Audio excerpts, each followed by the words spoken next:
Good evening, everyone. I would like to call the meeting of the Kalihi-Pālama Neighborhood Board number 15 to order. Today is Wednesday, March 18th, 2026, and the time is 6 p.m. My name is Evelyn Cullen, Chair of Neighborhood Board 15. Mahalo to everyone joining us at Kalihi-Waina Elementary Library and joining us via WebEx virtually. At this time, we will conduct roll call to establish quorum. Chair Cullen. Here. Member Giosa. Member Farm. Not here. Member Guerrero. Thank you. Member Ho'opi'i. Member Jadulang. Here. Thank you. Member Mitamura. Not here. Member Moore. Here. Member Cards. Calling from Portland. Thank you. Member Pohano. Thank you. Member Ratcliffe. Here. Thank you. Member Tolete. Not here. And Member Vasquez. Chair, you have 10 members present. You have quorum. Thank you. Quorum has been established and we will proceed with the meeting. First off is our election of officers, vice chair.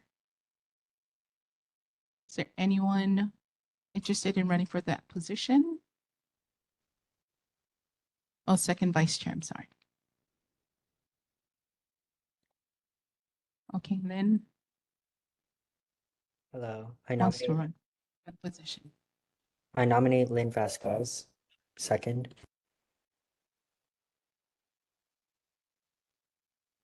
Okay, Second. we have second. All right, then, yes.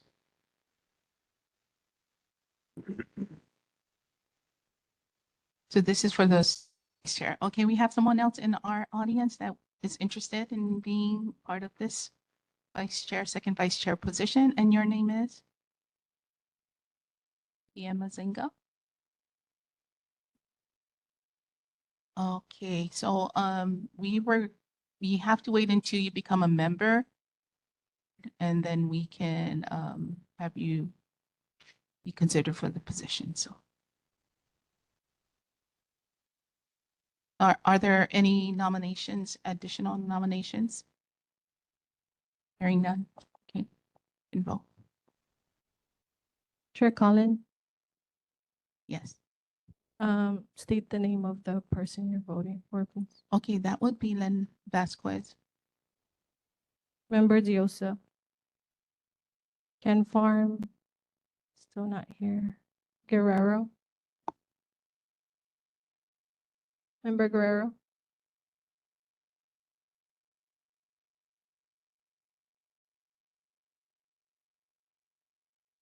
Ho'opi'i. Yes.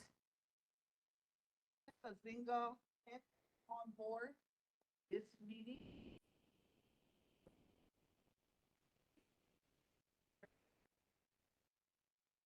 To run for office. So she has to be on first, and currently we don't have any vacancies. So once she becomes a board member, and then she can fill the seat.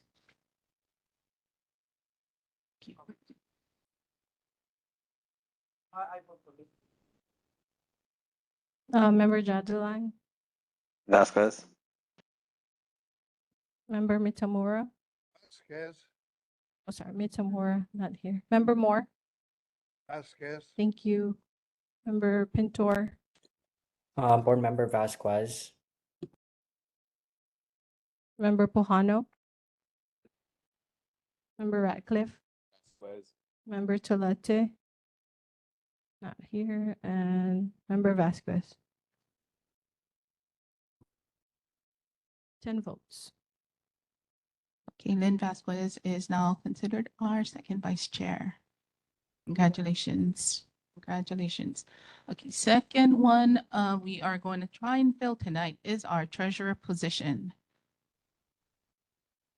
We're looking for a treasurer from our board members. Anyone interested? I nominate Board Member Pahano.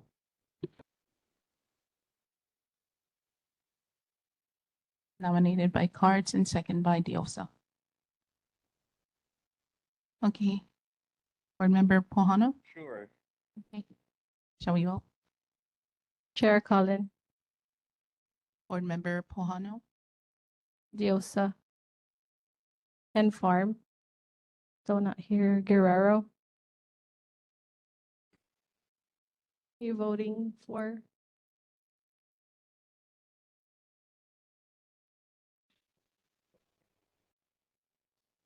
Okay, thank you. Hopi. Jadulang, Ohano. thank you. Mitamora, Ohano. Member Moore is Pohano. Mitamora still not here. Cards, Board Member Pahano. Pohano. Ratcliffe, Ohano. Tolate. Still not here. Vasquez. Pohano. Thank you. 10 votes. okay, so welcome aboard as our treasurer, Board Member Pohano. Okay. Congratulations. Okay, let's move on to our city monthly reports. Honolulu Fire Department,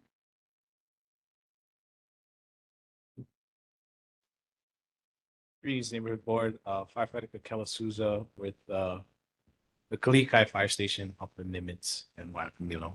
So we're gonna read off just a few statistics for the month of February. So as far as fires, we have fires only one. Nuance fires, which is indicated by fires including rubbish fires outside of structures or vehicles, there were 8. Then activated alarms with no fires were 10. So emergencies, medicals, 213. Motor vehicle crashes or collisions, we had 6. And hazardous material incidents, we had 5. And lastly, we'll be going over fire safety tips. And this month, we'll be doing smoke alarms. Smoke alarms save lives and are an important part of the home fire escape plan. Properly installed and maintained smoke alarms give occupants early warnings to get outside quickly. Smoke alarms should be installed in every bedroom, outside each separate sleeping area like hallways, and on each level of the home. Test smoke alarms at least once a month by pushing the test button, and replace all smoke alarms when they are 10 years old or stop responding when tested. All for you guys' time. Any questions? questions from the board? Questions from the community? Okay, go ahead. Can you come up to the mic first? Thank you. State your name.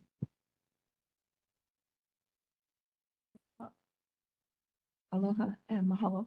My question is about Can you turn, MSDS. I'm sorry, can you turn around, face this direction? Thank you. My question is about MSDS accuracies and how many businesses particularly have those posted and people are familiar with the MSDSs that are inside their building or businesses.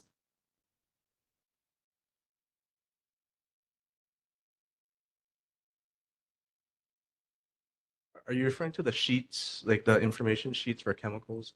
I believe all businesses, their employees should have access and know what chemicals are on the premises and should have access to the MSDS sheets. We do not. I believe that is OSHO. Did that answer your question? Any other questions? Thank you. Any questions online? All right, thank you very much. All right, Honolulu Fire, Police Department, District 1.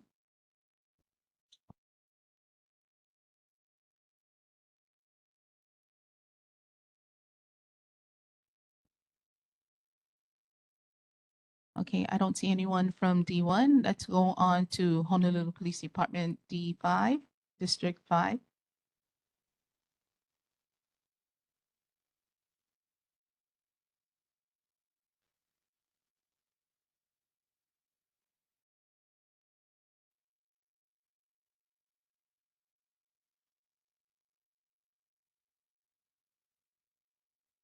Hi, Sergeant Ross Malloy.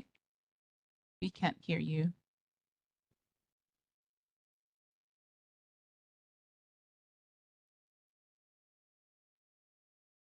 Okay, we still can't hear you, but we'll come back to you. We'll go on to Board of Water Supply, Iris Oda. Hi, excuse me. I'm here to just do a general announcement. World Water Day is this Sunday, March 22nd. So join us as we recognize World Water Day. It's an annual United Nations observance to raise awareness that about 2.2 billion people are without access to safe water. So this year's theme is where water flows, follow.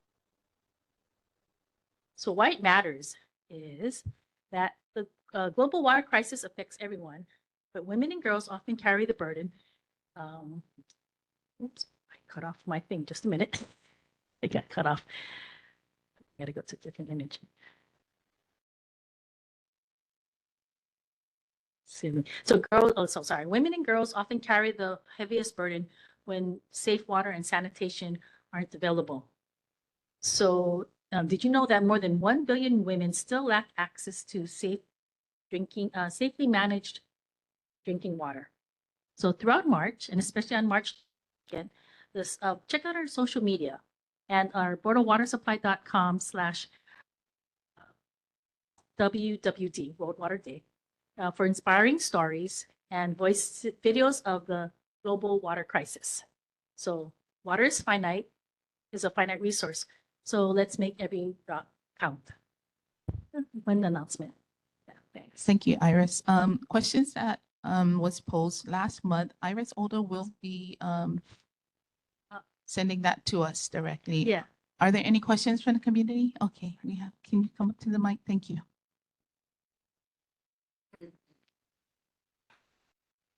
Thank you for informing us of World Water Day. And I know we take that for granted. And it's a particular issue related to women.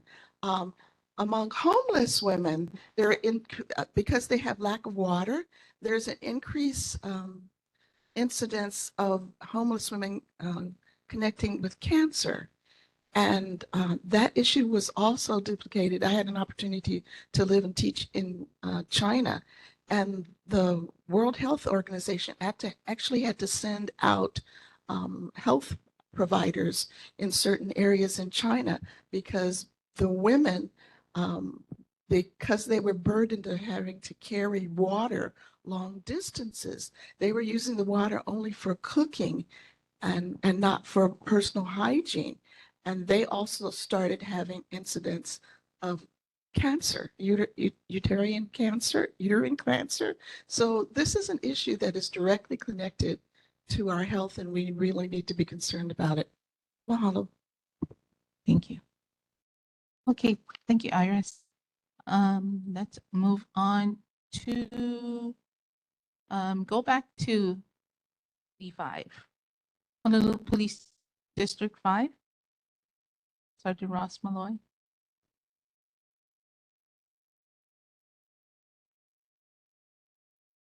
We still can't hear you.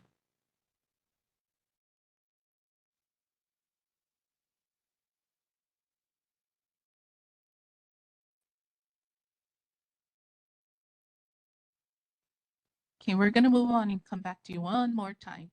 Honolulu Authority for Rapid Transit, Hart Gabby Camacho.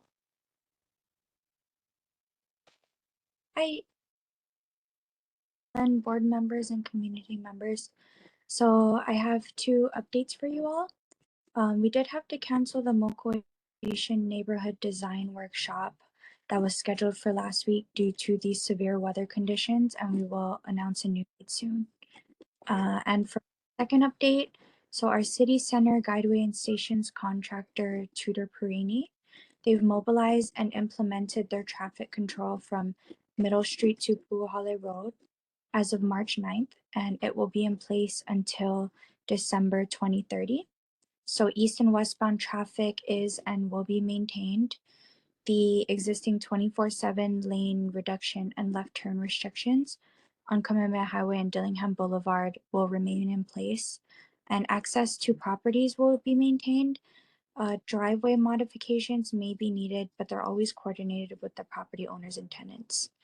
So I can put the link in the chat to our construction updates webpage, and you can find there the latest construction flyers that we make, which includes for this transition to Tudor Perini.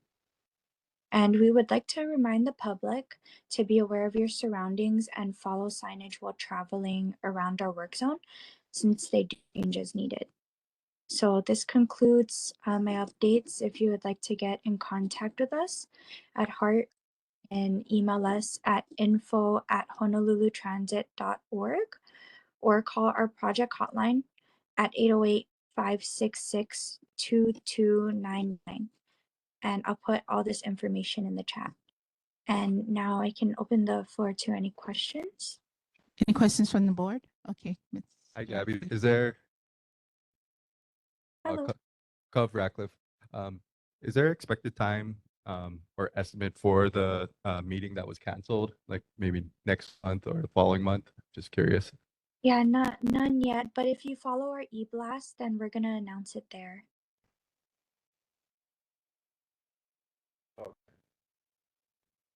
And I can also email Chair Cullen and then also the Melissa, and then yeah, maybe can disseminate information that way. Cards? Hi, Gabby. Hope you're doing well.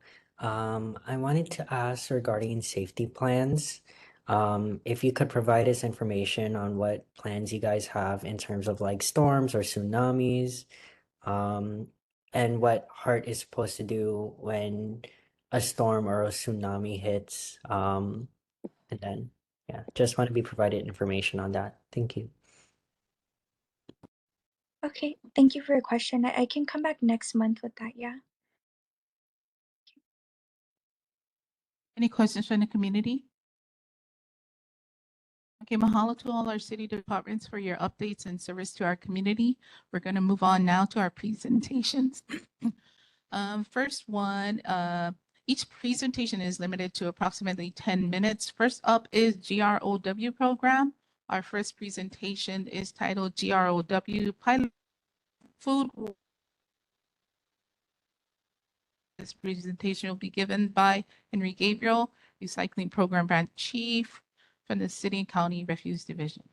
You may begin. Oh, thank you. Good evening, Chair Cullen, board members, and members of the community, virtually and in person.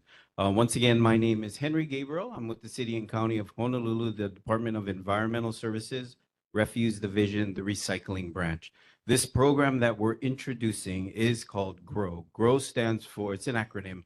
GROW stands for Green Recycling Organic Waste. And I have a short presentation for you. Is it?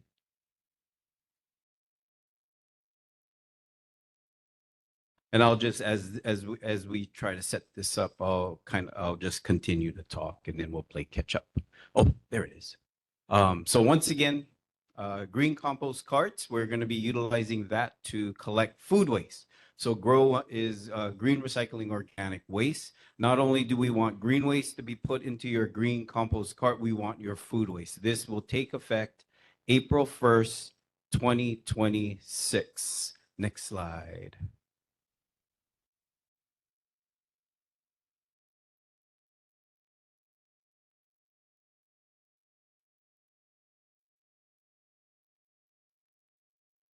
Okay, so the purpose of this presentation is really to introduce, promote, and educate on this program. We did have a workshop for Kalihi last month, I believe, for the area, but we are looking to do more in those piloted areas that are in the GROW program. So provide an overview of the program, residents in the piloted area, and I'll go through the list. And this is only for those that are on the automated system. For some of you, you may have received our mailer already. The automated system is the collection, the gray, green, and the blue cart. You may have received a mailer. We sent it out on March 9th. And if you did receive that mailer, you are part of the pilot. And then we're also, like I mentioned, we're just going to focus on the piloted areas. So what is changing? Food scraps, wasted food, you can now, as of April 1st, you can put it into your green card. And I'll go over some best management practices as well. April 1st, 2026. And these are the areas: Waipahu, Nanakuli, Hawaii Kai, Mililani, Kailua, and Kalihi. Next slide.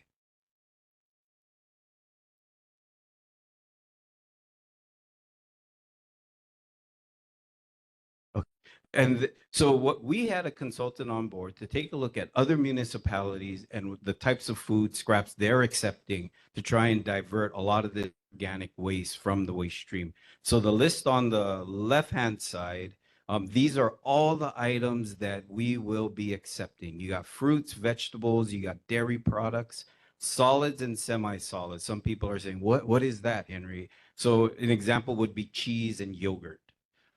Bread, baked goods, pasta, rice, grain, cereal, beans, nuts, and seeds, meats, seafood, poultry, and bones, any size. It doesn't have to be just small chicken bones. It could be your large beef bones, eggshells, nutshells, leftovers, foods and spoiled foods, table scraps and plate scrapings, loose coffee grounds, and tea leaves.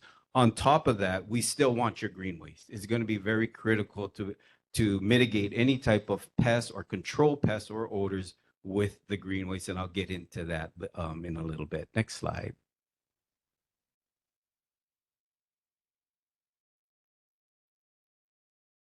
So what cannot go into the green compost bin? Some of these items may be obvious, but it's when you go to our contractor, Hawaiian Earth Recycling, you're going to see a lot of these items that people put into the green bin. So liquids, we don't want any liquids in the cart, in the green compost cart. If there are like spoiled milk, for instance, you can just put it down the drain. Then you would recycle that container if it's a plastic. Any paper or plastic or paper products. So you've got coffee cups, you've got takeout containers, fast food wrappers, manufactured compostable materials. Those are those the clamshells that have compostable on it. We are not accepting it right now. We are looking into the future, but we're really concerned about PFAS and those containing PFAS. So we're just putting that on hold, but we will be looking at it in probably around 2 years. Plastic, metal, and glass, we don't want the containers. We just want the content. So if you have spaghetti sauce in a plastic container, we just want the spoiled spaghetti sauce. That's all we want. And I'll get into a little bit about source reduction. So that way it's not like, okay, now there's this avenue to accept more food waste. No, we don't want that. We really want people to understand the waste that they generate and then see how they can generate less. So the fast food wrappers, the corks, the dirt, rocks, bricks, and planter pots. These are things that we see. We do see them in the green cart when they're dumped at Hawaiian Earth. And so that's why, even though it may seem obvious, we just wanted to put it up there just to remind people to not put those things in your green compost cart. Next slide. So how can residents participate? So this kitchen pail right here and these bags, these are things that the city will be giving out to those that want to participate. And these are these reusable silicone bags. These are 1 gallon. We're gonna provide 2. We haven't received any of the bags or the containers yet. And once we do, we will reach out to, we'll do an educational or we'll promote it, and then we'll try to figure out how we can distribute it to the different areas, the piloted areas. Freezing your food waste is going to be very key. Your collection schedule is not going to change. So it's going to be still every other week. So freezing is going to be key. Putting it in that blue area down on the slide, putting it into the green waste bin and layering it is going to be key. These are all ways to mitigate any type of odors or pests. Lid has to come down. If you want to decrease the odors, you can sprinkle baking soda, you can sprinkle coffee grounds. But it really is, once it goes into the green compost bin, you know, the key to the odors is your lid being closed and then layering it. Next slide. And one last thing on that previous slide, you can just keep it here though, is that no plastic bags. So people have mentioned to me, what about compostable bags? Compostable bags, similar to the compostable foodware and the paper, we're really concerned about PFAS. And so we don't want to have any type of compostable bags or even plastic bags on there. Can residents self-drop off? Yes. Even for those that aren't in this piloted area, you can participate. The reason why we chose these areas is we wanted to at least monitor, evaluate, see what participation rates would look like, contamination rates would look like. But that doesn't mean if you have that green bin and you want to start soon, by all means, you can start. For those that are in condos and apartments, you can go to Hawaiian Earth and drop off food waste and green waste. Second phase to this, we'll be looking at a drop-off sites for different areas. Because if you're going to, you know, is it really wise to have somebody drive all the way to Waihiwa if they live in, you know, Kalihi? Maybe some people might do that. But we're also looking at centralized locations to drop off food waste and green waste. But that's phase 2 of this program. City transfer stations, convenience centers will not be accepting food waste. So the closest one here would be Ke'ehi transfer station, will not be accepting food waste. Even if you were to go up Like to Kapa'a transfer station, they too will not be accepting the food waste, yes. Next slide. So what happens to the food scraps and wasted food? It will be composted. So Hawaiian Earth has a new system now. It's an in-vessel system where they control the environment. So right now they're utilizing a windrow system where they have to rely on nature to help speed up the decomposition process. When you do an enclosed system, now you staff members can control the process to produce compost in 6 months versus a windrow system in 12 months. So it speeds up the process. Then the compost is sold to individuals, landscapers, and farmers. And that really kind of begins the cycle. We generate the food waste. It goes to a composter. They generate compost. From compost, it goes to the homeowners or farmers. They grow, they eat, and then the cycle continues. Right now, and I'll get into the diversion portion of it, right now it's a linear approach. We're putting food waste into our gray cart where it's going to waste the energy. We're burning food waste. Ash residue ends up in the landfill. There is no beneficial reuse other than the fact that your volume reduction from food waste to ash or generating electricity. We would rather put it back into the soil. Next slide, please. And this is the key right here, diversion from the landfill, diversion from H-Power. When we as the recycling branch really look at what our goal is really to try and take out those items in our waste stream and figure out, is there a better way to use it than just going straight to waste to energy? So if you look at that first bullet, 60,000 tons of residential food waste is generated each year.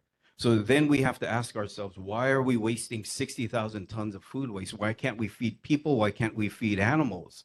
When you look, we did a waste study back in 2017. This waste study is on our website.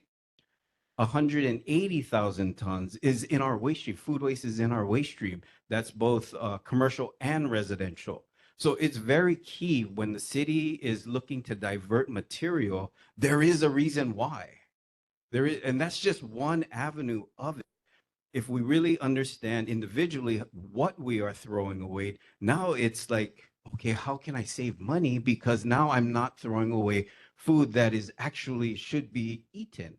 You know, that, and I always say this, those leftovers that you shove in the back of your refrigerator, move it to the front so you remember.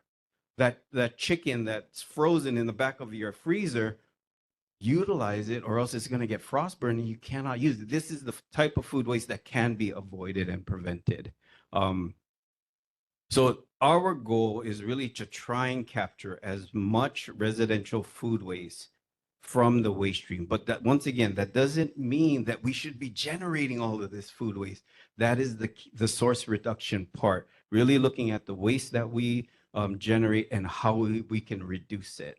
On the right-hand side of that U, at the very top, that is really the least of what we should be doing with food waste. That is landfill, that is waste to energy. We're looking at the bottom of that U on the right-hand side is compost. So if you look, even that is not the priority.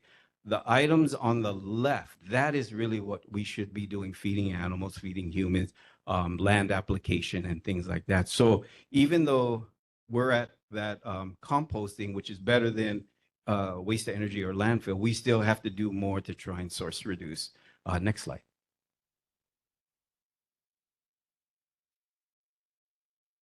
And so this is what we've been doing for the past 3 months.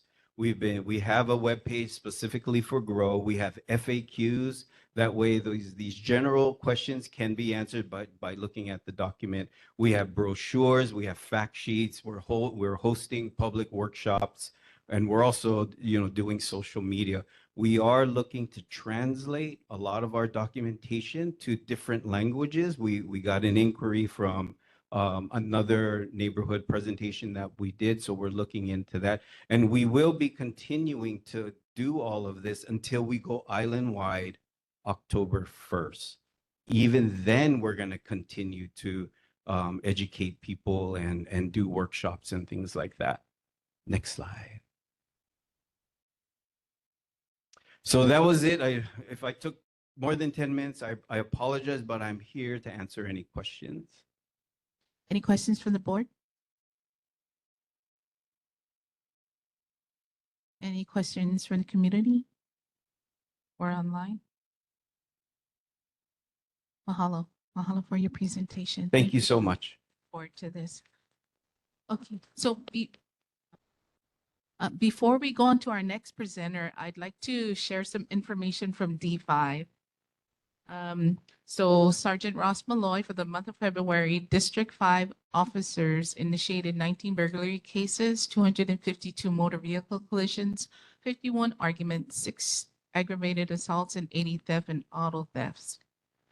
Tip for the month is please be cautious when receiving text messages, calls, or emails from unknown numbers. No one from law enforcement will ever solicit you or to have you make payments for traffic infractions or arrest warrants via these methods. Yep, that's it. He's locked off. So that's what District 5 had to report. And so now we can go on to our next presenter. That would be Ms. Diosa. Thanks for screen, Melissa. Can I do it from here? That'd be great. Thank you.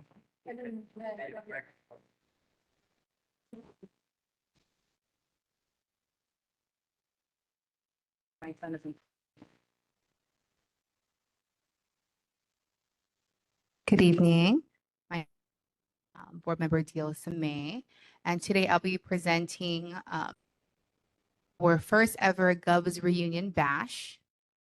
So what that is basically is, so I am also a board member of the Farrington Alumni and Community Foundation, and I am production team Teresa Schubert and Mike Galmici, and we are celebrating 90 years of Farrington, so 90 years of Farringtonians, but also 50 years of the Farrington Alumni and Community Foundation. So we are having a fundraiser. So I'm going to let the screen catch up. We're basically holding a fundraiser. If you guys seen this for Kalihi, we also had a team. Thank you, Dana and Ropati Leoa, who have been hanging banners relentlessly for the past month. Unless it's not going through.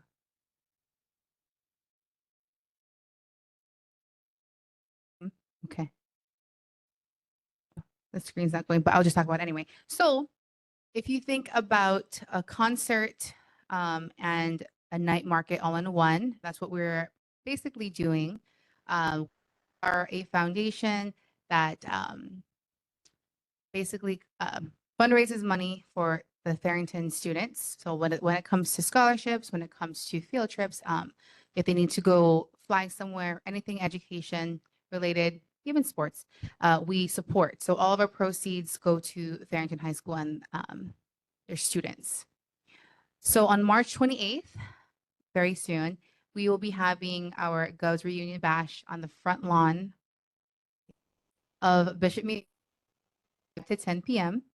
What's great about this is not only are we celebrating 90 years of Farrington and celebrating 50 years of our Alumni Association, we are also showcasing a lot of Kalihi excellence. So with that, it's we're showcasing all of our entertainment except Chardonnay because she was a special request. They're Kalihi based and Farrington based, and as well as our vendors. So a lot of our vendors, either they came from Kalihi, lived in Kalihi forever, went to Farrington. So we're just trying to keep or try to promote the small businesses in Kalihi and promote Kalihi excellence all in all.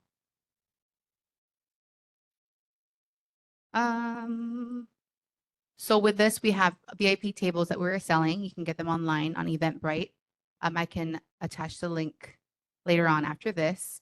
And not only are we celebrating, but we also want a huge reunion. We want to reconnect all the classes. So you think 90 years of Farrington, that's a lot of people. You know, we're basically celebrating 4 generations of governors, right? I don't want to say old or young, but we do have the boomers, we have the Gen X, we have millennials, we have the Gen Z all in one. So it's going to be a huge celebration, an exciting time. Also our bartenders, oh, there it's going now. There we go. So we use AI. Thank you, Teresa Schubert, if she's online listening. We use AI to kind of show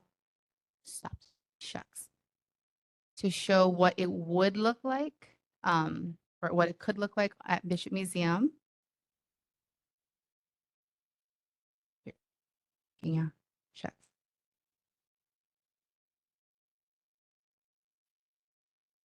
No, is it frozen? Really? I keep scrolling on mine. It's fine. Okay. So we have lots of vendors, including Lanakas. We have Taco Kells, the Munchie Machine. We just have a variety of foods, and a lot of them are Farrington alumni as well. We are trying to showcase the variety, so just basically mirroring how Farrington is with the how do you say that? With all it's a melting pot basically of all nationalities. We're very diverse. We're trying to showcase the diverse food as well.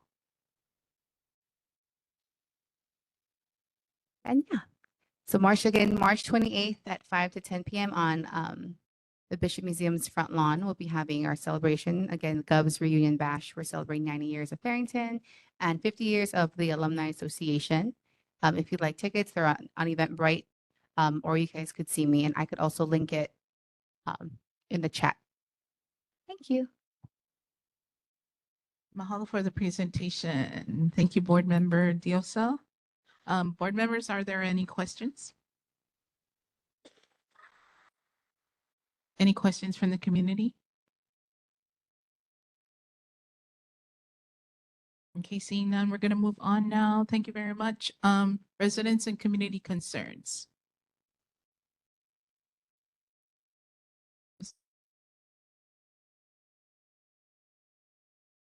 I'm Dan Larkin, principal here at Kalihi-Pālama Elementary. Just gonna give you guys a little update on things that are going on in the DOE, specifically at my school, but in the general. First and most important, our first Girl Scout troop is having their cookie sale next week, Tuesday, from 2:15 to 3:45. If you guys need the cookies, this is the last opportunity to do so. We also have our science fair the following day from 5 to 6 in our cafeteria. Please come look at our Kiki's awesome science projects for this school year. An announcement for the community, if you're interested, there is now a Zumba being held every Thursday here at our cafeteria, and they're looking for people to come in. I have no idea the price, but come on in, check it out. It's actually a lot of fun. A lot of our staff go every Thursday. They got about 30 or 40 people in there so far, so good, fun time. On Friday of next week is our Hoike at 8:30. If you would like to come and join us, we are seeking flower donations, flowers and greens. If you could drop those off next week, Wednesday, here at the school, so we can put those up, that would be awesome. April 25th at McKinley High School is the elementary speech festival for the entire Honolulu district. Please support your keiki that are going to that event. It's a big, awesome event. I've gone many years. They're always looking for volunteers and stuff. If you're interested, please send me an email or just give me a talk in the office afterwards. A couple of praise events for our students. Recently, the Farrington Elementary and Middle Schools had a track and field event at Farrington High School. Every single school got to represent, including some middle schools from further into Honolulu. A lot of fun, a lot of good competition, but it's all friendly. Great energy and excitement, because we might have some stars in the build over here. Okay, some of those kids are super fast. That was held on the 3rd and 4th.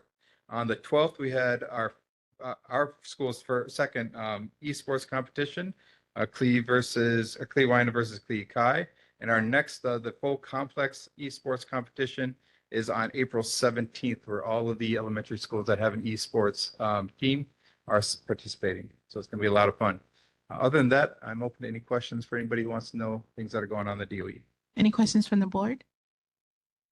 I have something short for you. Do you have like all of this information you just shared on your website, school website? Okay. Yes, so it's on our calendar, so you can see almost everything on there. And there's our social media feed. We have 3 different social media feeds. So Twitter, X is what it's called now, Facebook, and Instagram. I think that's the main ones, but our YouTube page is pretty on there. Yeah. I was interested in the cookies, so. Yeah, come on down for those cookies. Because if you guys don't buy them, I got to buy them, and I already got enough. So anybody else have any questions? Questions from the community? Thank you very much. Thank you. Okay. Anybody else, community concerns? Go ahead.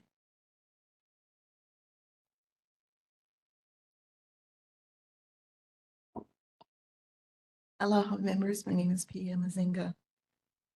And I wanted to take a moment of your time to mention a concern related to District 30. You know, small businesses are the backbone of Hawaii's economy, and entrepreneurships are actually our unsung heroes.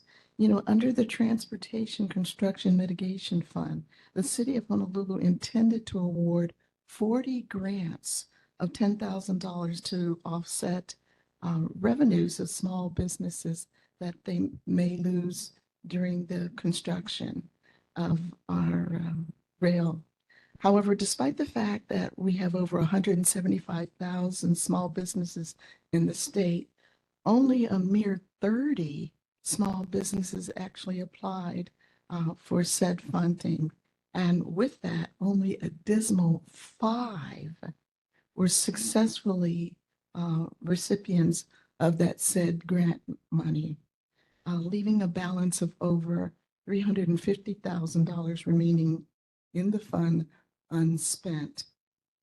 We asked the leadership of the neighborhood board to act as an intermediary on behalf of the residents to request that the city of Honolulu engage in 4 main points: to establish a new grant cycle, to reduce the red tape and paperwork, to expand the expansion of the area beyond 1 block, and to revise eligibility caps beyond the 15 employee and 750,000 annual business. You know, small businesses are our primary economic engine, driving our neighborhood committees and communities. Whether or when we fail to support our small businesses, we actually fail as Hawaii. But when we succeed, so in supporting our small businesses, we also succeed and support Hawaii. Mahalo. Thank you. Any questions from the board? Okay, we have someone online, Kirsten.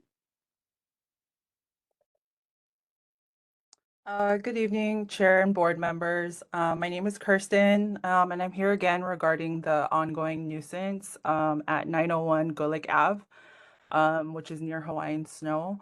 Unfortunately, there's been little to no improvement since the last meeting. The same issues continue weekly, such as the loitering, drinking, loud disturbances, and the most concerning frequent public urination. This is not just a disruptive, it is a serious health and sanitation concern for the residents living directly across the street. I have continued to report these incidents to HPD. Just a few weeks ago, on a single day and night on 4 separate occasions, calls to HPD was made because the same group of individuals keep returning even after being told to leave. Despite police response and clearly posted no loitering signs, these individuals continue to come back. There is no lasting enforcement or deterrent, and residents have also tried to resolve this directly. Multiple emails have been sent to the owner of Hawaiian Snow and to the apartment building where many of these individuals are coming from. However, there's been no response and no action taken. However, as of yesterday, we received an important update from the council member's office based on confirmation from the Department of Planning and Permitting that the area where these gatherings are happening is actually city property. Therefore, I'd like to request the neighborhood board's support in drafting a resolution to ask the city to work towards a solution at 901 Gulick Ave. Enforcement of rules for proper public use, sanitation standards, and nuisance hours will help protect the public interest of the neighborhood. And residents will continue to do what we can, such as the reporting, documenting, reaching out, and even though these issues continue. This is no longer just a concern, it is an ongoing issue impacting our daily quality of life. And now that we know this is a city property, it requires a city solution. Thank you. Thank you. Any questions from the board? Any questions from the, okay, so let me just add here, Kristen, thank you very much for bringing and being so adamant about your issue and not stopping and seeing that it goes through. You had submitted something to me. I will review it and get back to you on that and work towards a resolution.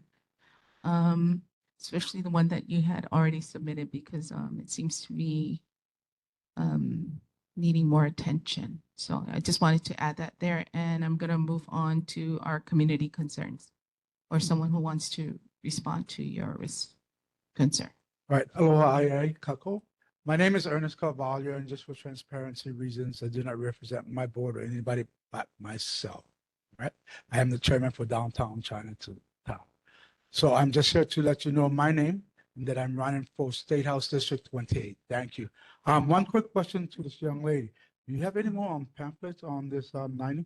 As a fellow governor, I guess you am very much interested.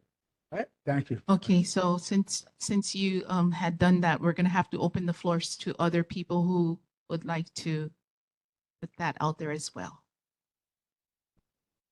Hi, everyone. My name is Cov Ratcliffe,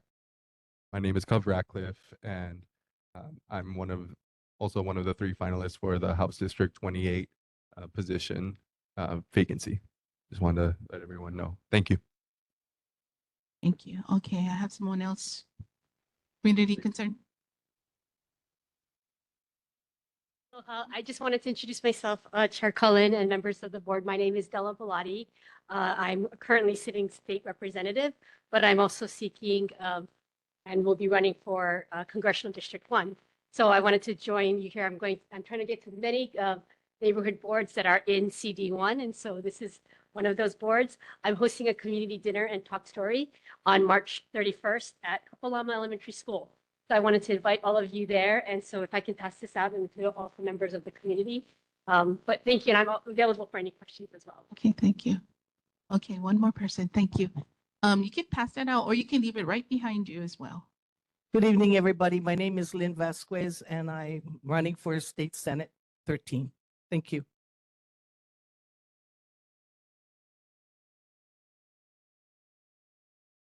Okay, somebody else from the community? Anybody else? Come on up.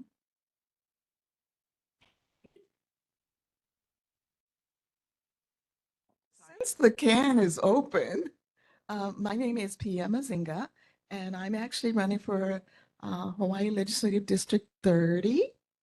I'd love to have your support. All right, thank you. Okay, I am going to go back to our city officials. We have District 1. Oh, he left already. Let's see if we have Honolulu Police Department District 1 online. Okay, I'm sorry, he left. Okay, let's move on.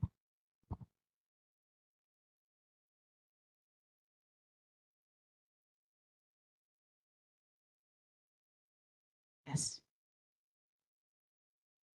Okay, Member Diosa has requested for a 5-minute recess, so we'll be taking a 5-minute recess. Oh, Okay, guys, we're gonna do. all right. Okay. Oh, wait, check on it real quick. I thought we were going.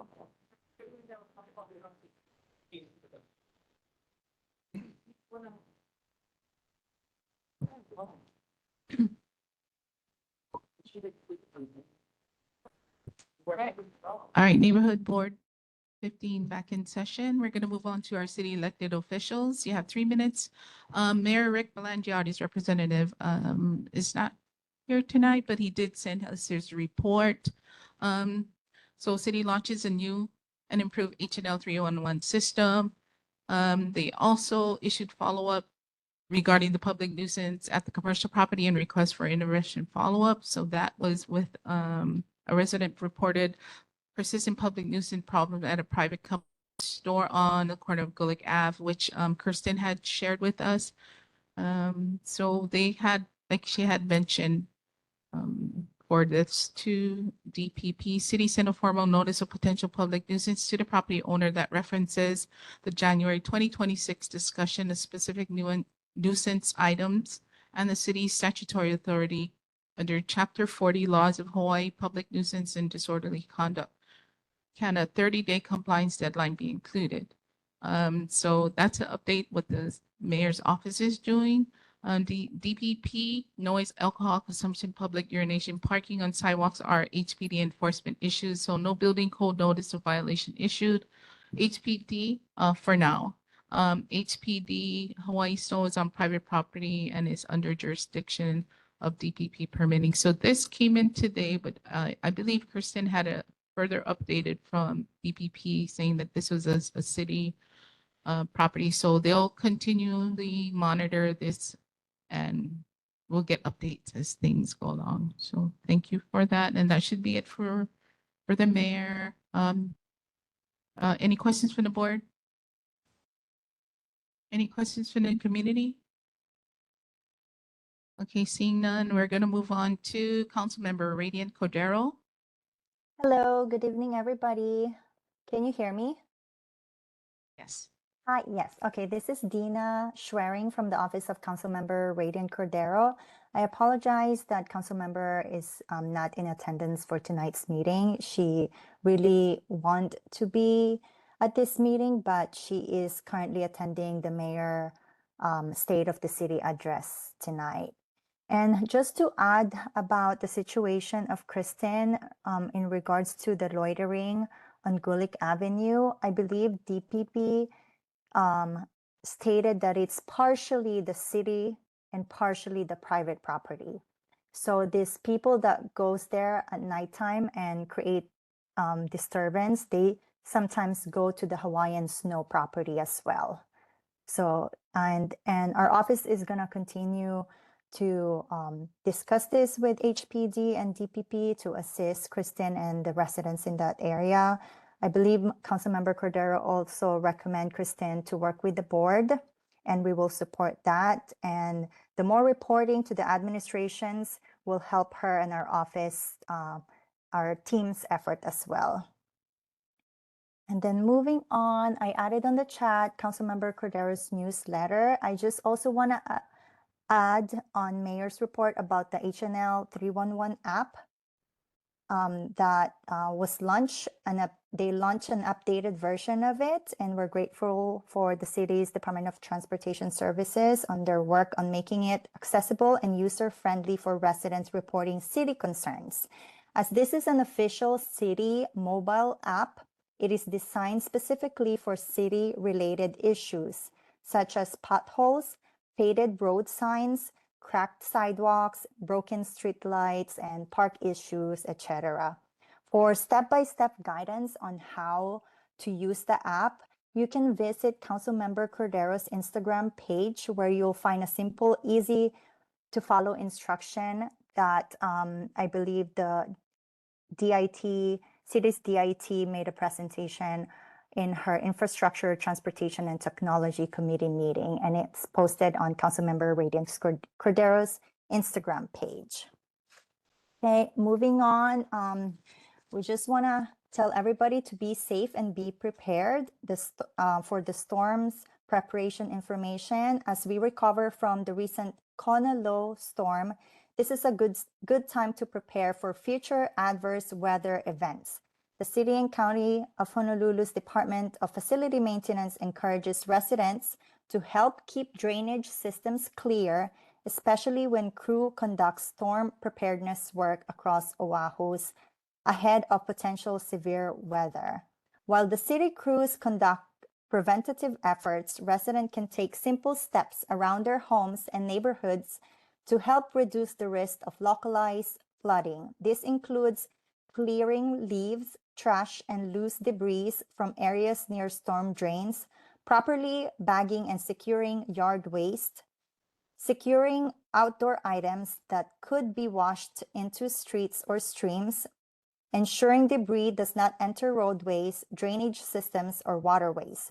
These actions help keep water flowing and reduce the risk of localized flooding during periods of heavy rainfall.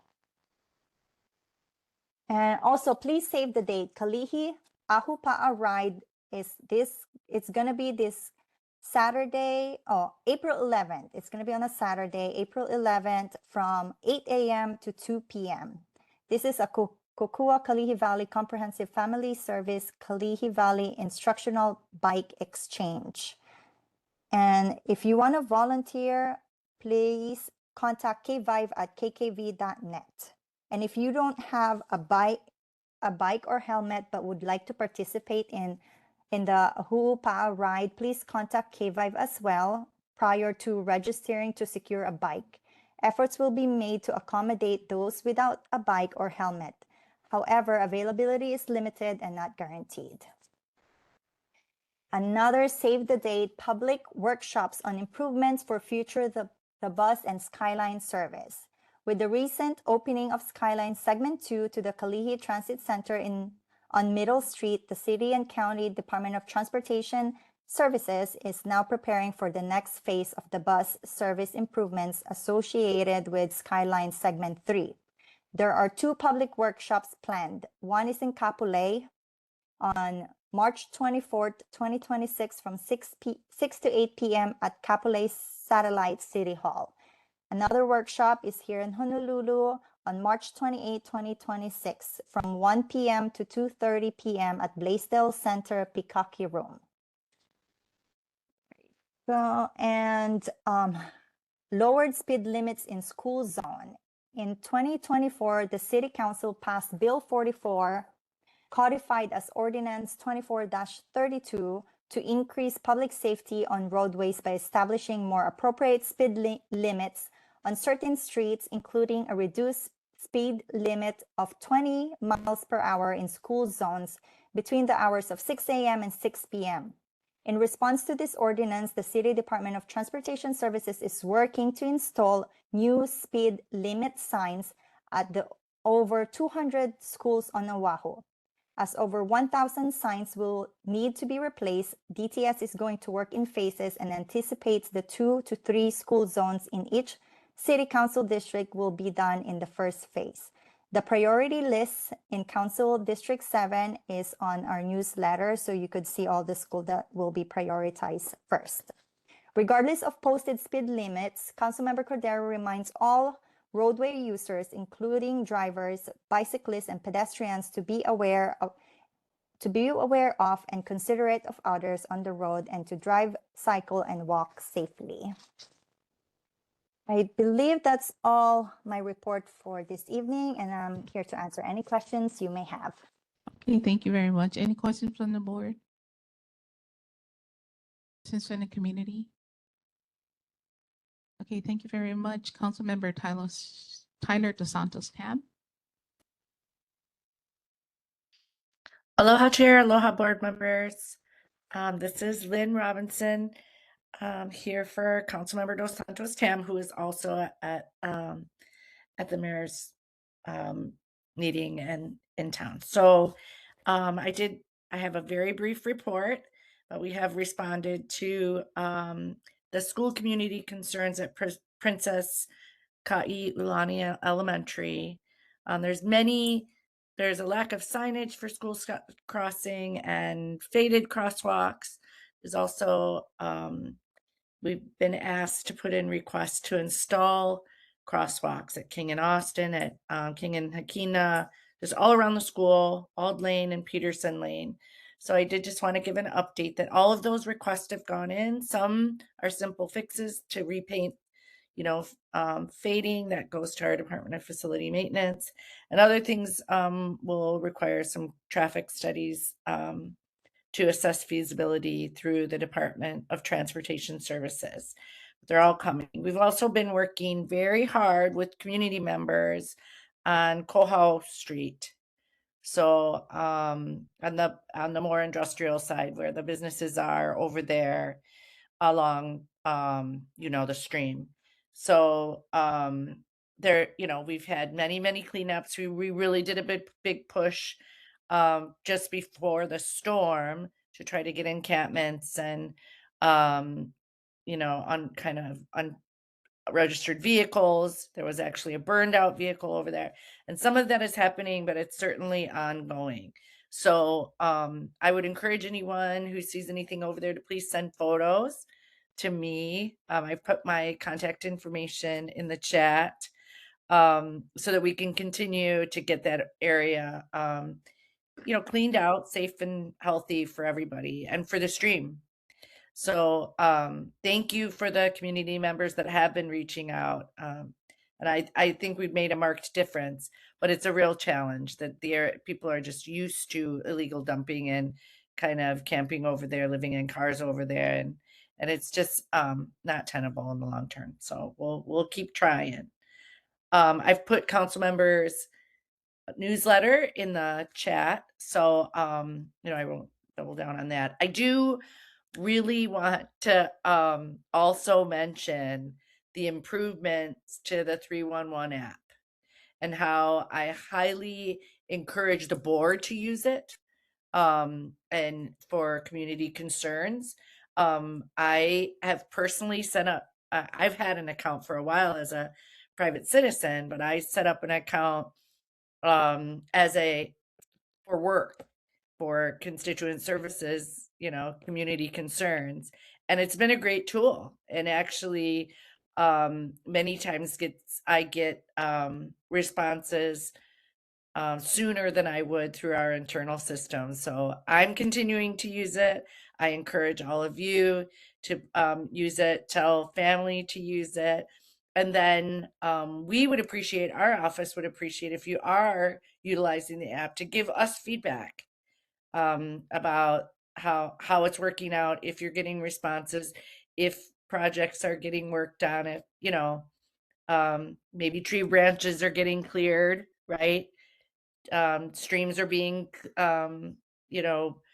cut back and cleared, all of the stuff that Dina from Councilmember Cordero's office mentioned about infrastructure and all of the things, because I know that DIT is committed to making it a very a useful thing for the city. So I think that that's all I have.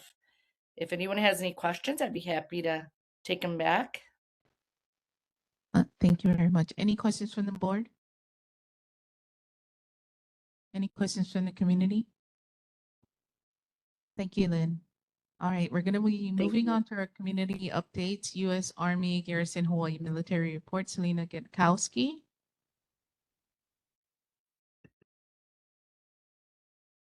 All right, we're going to be moving on to our state elected officials.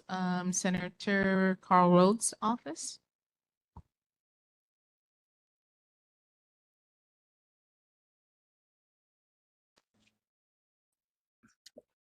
Hi.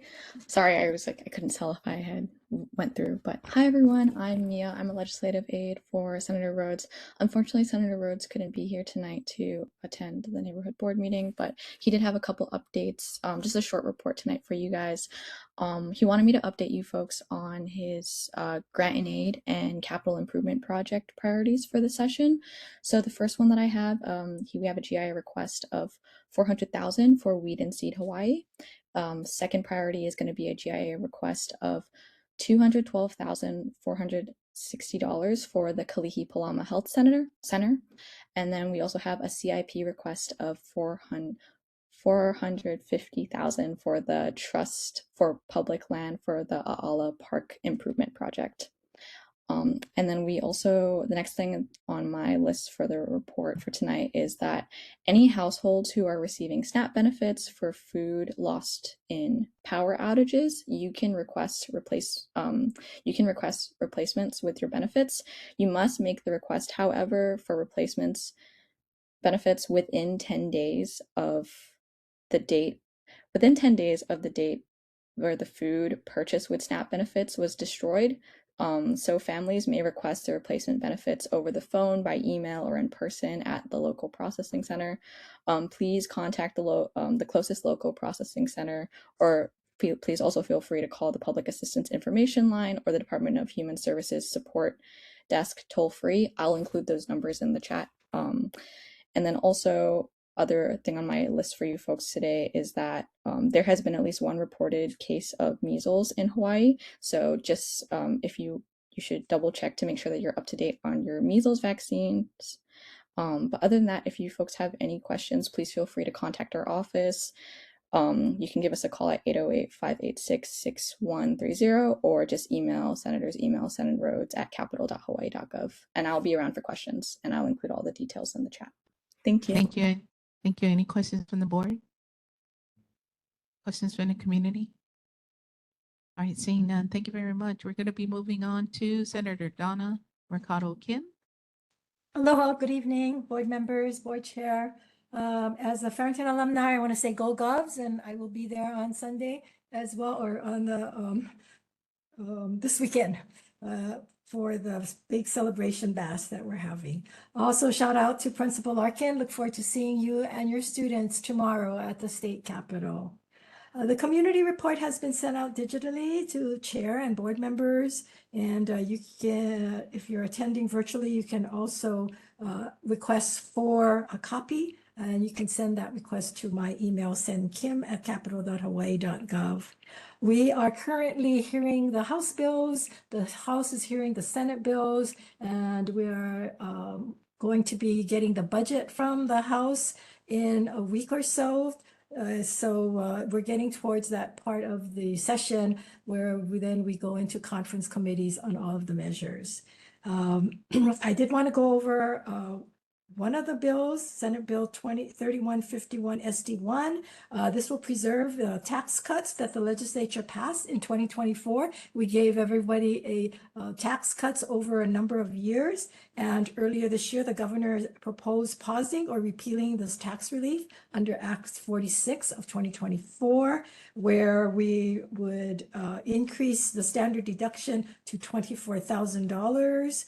by 2031, adjust the tax brackets so that families would pay less. And so those of us in the Senate are strongly opposed to repealing these tax cuts. So Senate Bill 3125 SD1 retains this tax relief for working families and households earning $350,000 joint filing, 260 if you're making 262,500 as a head of household, or $175,000 individual filers, that you would still be able to receive these tax cuts that we had passed in 2024. The Senate is committed to fiscal responsibility, and this is one of the ways in which we are trying to maintain financial stability. We will get the needed funds that the governor hoped to have gotten from this by pausing from eliminating some tax credits and some cutting some of these special funds that we have and cutting vacancies. So I see that Senator Wakai is also on board, and he also sits on the Ways and Means Committee with me, and he could also opine on that. Some community updates. Kalihi-Pālama Library is celebrating the new Taking Flight mural and meeting room tech upgrades on March 19. Also, if you're filing your taxes, be aware that the new USPS postmark procedures, it used to be where if you dropped your letter or your taxes in the mailbox, it was stamped that day. However, the new processing at USPS facilities is based on the day that it's actually mailed to DOT. So don't wait, and don't think that just because you postmarked it, you dropped it in the mailbox, that's the date that you submitted it. So don't wait until the due date. With that, I am open to questions. Okay, we have Mr. Ratcliffe with a question. Hi, Senator Kim. Hello. Last week I attended the Neighborhood Board 14 meeting, and they had a discussion of a possible resolution concerning construction of a median U-turn on Olomea Street approaching Yes. Pālama Settlement. And then there was some disagreement or just discussion because it's technically outside of their district and it resides within the district for Neighborhood Board 15. And you stated that you would talk to Department of Transportation Director Ed Sniffen. I was just wondering if you were able to talk to him I or did. what he said. Yeah, thank you. I did, and he is going to be reviewing it and looking into it and then getting back to me. So I hope that, with everything that's gone on with the storms and so forth, that I know they're busy, but he will respond back. So yeah, Thank you. I will let you folks know when I get that. Okay, board member cards. Aloha, Senator. Aloha. I hope you are doing well in this session. My question is regarding HB 1574 HD2. Yes. It is a bill that formally codifies the healthcare education loan repayment program. And Yes. given that you are on the Committee on Education, it does need a hearing with the Joint Committee on HHS. I forgot which committee that was. Human Services, yes, with Human and Health Services. yes. Given that, as mentioned, you are a part of the Committee on Education and you're also on the Ways and Means, if you could help find a way to schedule the bill. I have That been would in conversation with the Health and Human Services Chair, and so we're trying to find a date that both committees can meet to review that measure. Okay, that would be perfect because as a Yeah. future healthcare worker, that would definitely be such a big relief for me, because I'm taking so many federal loans out of my paycheck and everything. So if Yeah, so that'd be hopefully great. that will be scheduled next week sometime that we can find a date, but we're in conversation about it today. So very, very timely. And then it would go to Ways and Means, and it's a tough year as far as finance is concerned, but that would be up to the chair and whether or not they can balance the budget. But yeah, our committees are probably will be hearing it. Thank you so much, Senator. You're welcome. Thank you. Any questions from the community? Okay, seeing none, thank you, Senator Kim. You're Moving welcome. on to See you Senator everyone. Glenn Wakai. Thank you. Hello, everyone. We, as Senator Kim mentioned, are just past the halfway point. We had about 3,000 bills that were introduced in January. As of now, there are just over 800 bills that are live. Come May, we anticipate sending to Josh Green about 250 bills. So it gives you kind of the spectrum of where we started, where we are, and where we're going. Senator Kim highlighted probably the most important bill, which was to preserve the tax cuts we promised to you 2 years ago. I'm a big fan of keeping my promises to the community. Senator Kim and I are also adamant folks that don't want to increase your taxes along the way. So we are pushing back on the multitude of tax increase proposals that are out there. I want to focus on some community issues. 2 Saturdays ago, we had a very successful health fair at Pālama Settlement. My staff and I worked to get a whole bunch of healthcare providers there to help screen and really promote preventative healthcare for our residents and neighbors. Last week, the Department of Corrections unveiled a status update on a program I initiated called Pets in Prison. We are going to take cats that the Humane Society might otherwise put to sleep. We're taking 160 of those cats, taking it to the Women's Correctional Center. The women there love the program. They're learning about empathy, compassion, responsibility.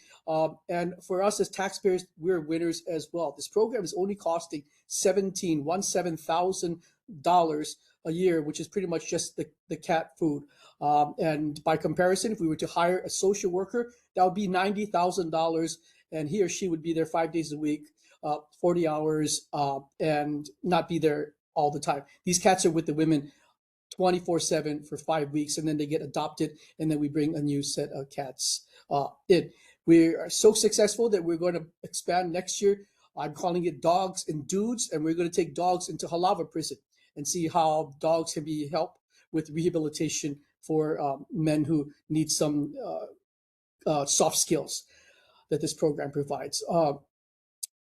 Just down the road at Aloha Stadium, we have actually started deconstruction of that stadium. Those of us who are entertainment/sports fans will be happy to know that it's a 31,000 seat stadium now projected with expandable opportunities up to 40,000. It's going to have a multitude of different experiences, not just 50,000 bucket seats, which we have had at Aloha Stadium, but this one will have a club level. It'll have luxury boxes. It'll have individual seats. It'll have all kinds of new amenities that none of us in Hawaii have really seen in the state before. So it's a really exciting opportunities there, and that stadium should be built or will be built because it's in the contract in March of 2029. So, Evelyn, that's my update.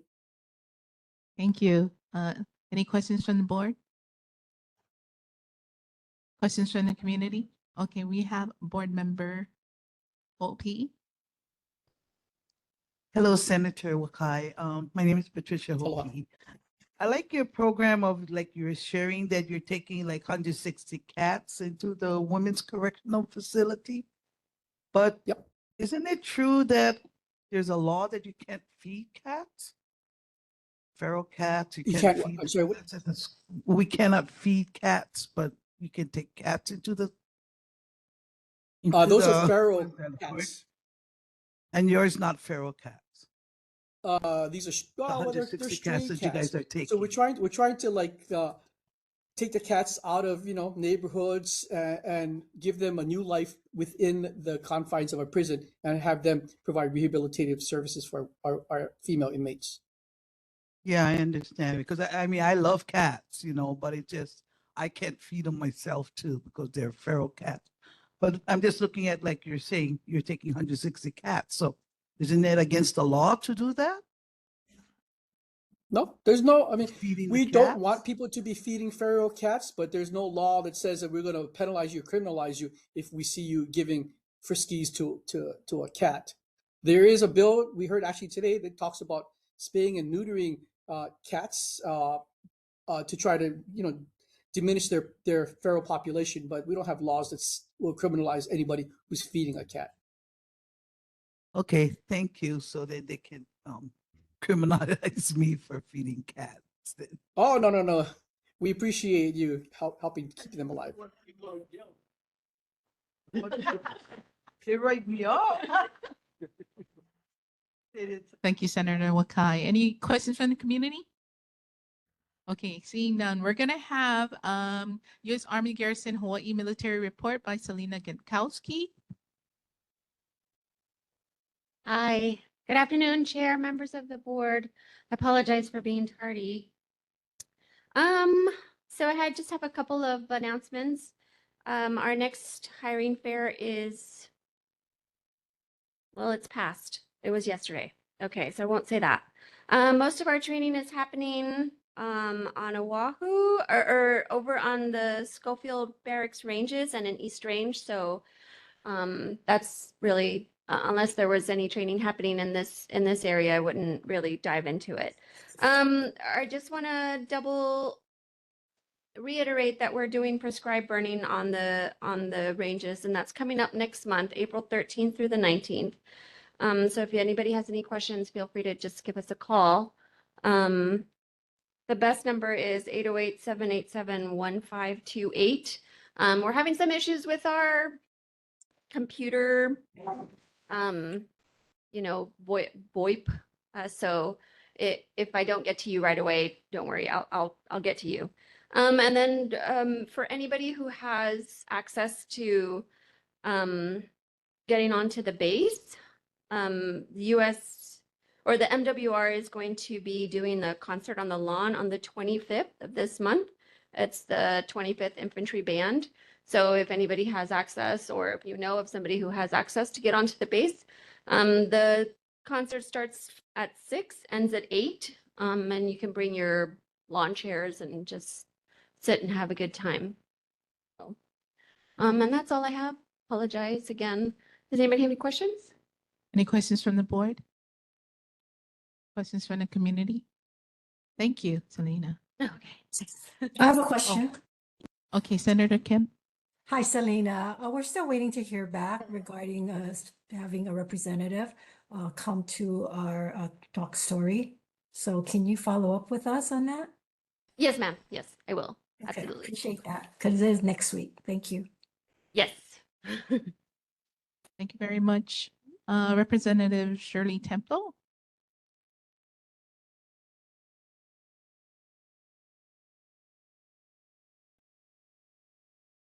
Can you hear me? How's that? Can you hear me?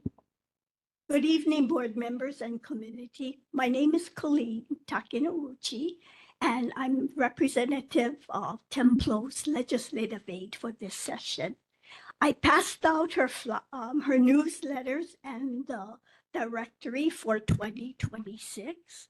And first of all, Representative Templo would like to thank everyone for their feedback on our annual community voice. So next month, we'll be sending out the results on that.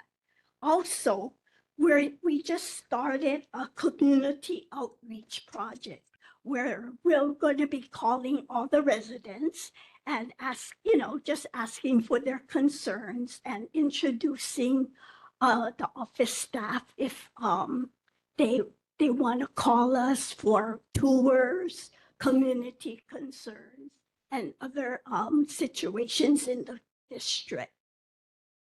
Lastly, regarding board member Cadena, his inquiry on free public transportation, the representative would like to inform you that HB 1780 is moving forward this legislative session, and it requires the Department of Education to establish a student bus fare system that includes free bus passes for students who meet certain requirements, requires reports to the legislature, appropriate funds.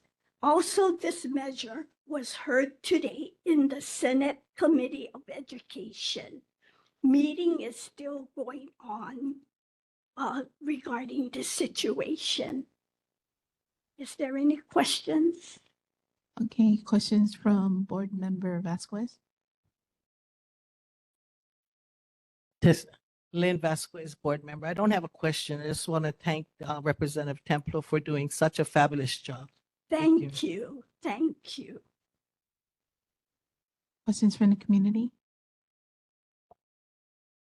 Okay, seeing none, thank you very much. We're gonna move on to Governor Green's representative, Drina Kalihi, YDOT, HDOT.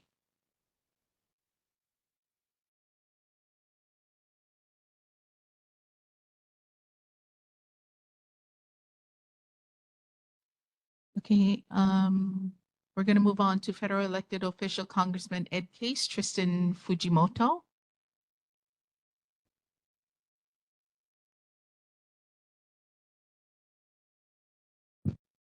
Okay, we're going to go on now to our board business. So this is discussion and possible action, neighborhood board boundary considerations.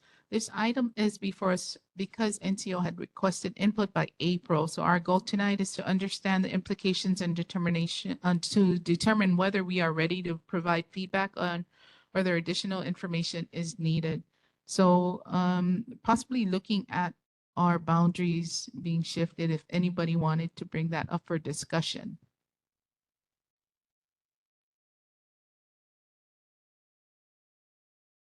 Okay, go ahead. Board Member Pohano. It was Ernest last time who wanted to extend the Chinatown one on Ivale to take over the IHS side. Was that still in discussion or is that completely?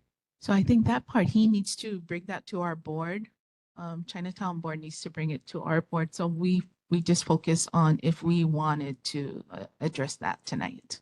It was just brought to us last month. So any discussion? Okay, so hearing none, we'll move on to the next resolution by Evelyn Cullen. A resolution is in support of a proposed charter amendment to establish a legacy residential protection program within the Department of Planning and Permitting. I had sent out a copy of the proposed resolution. It's also on our drive. Any discussions regarding that?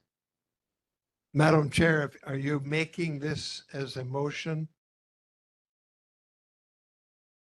Yes, I am. Then it needs a second. Then it needs discussion. I second. Board Member Pohano. Okay, so we have a second. Let's open this up for discussion. You are the one who discusses first. You made the motion.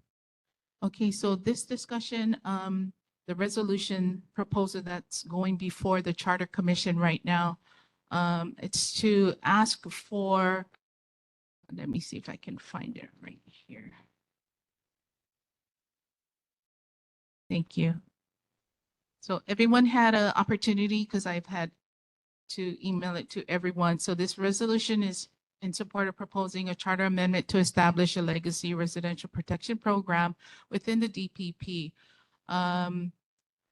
Many of these legacy residential dwellings, often built prior to 1950, are now located within non-residential zoning districts, including industrial zones through no action or fault of the property owners. Whereas existing non-conforming use regulations significantly restricts the ability of owners to repair, rehabilitate, or partially reconstruct such dwellings, frequently limiting work to minimal percentage of replacement value, which discourages timely safety and health upgrades.